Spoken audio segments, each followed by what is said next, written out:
grupos en parte de animales marinos, 2, parte 2.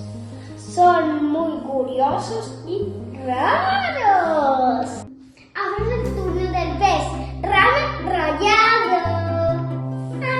Este animal marino es de la familia de los peces rana.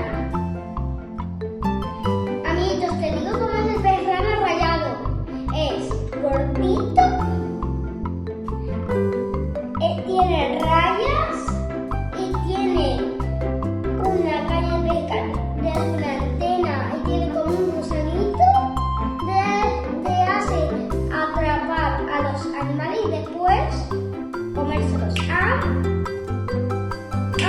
Parece una roca o un arrecife para camuflarse de los depredadores. Y es muy raro.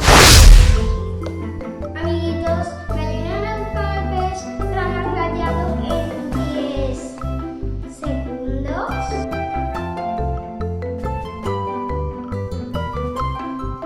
Lo encontramos, aquí está.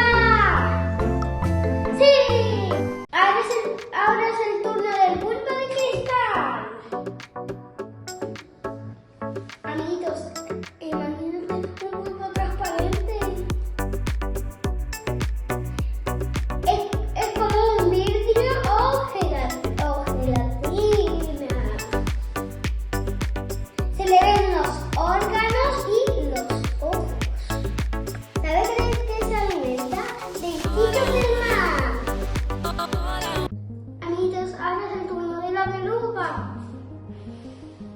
La beluga es una ballena que anda en aguas frías y es blanco como la nieve. A la beluga le dicen la ballena sonriente.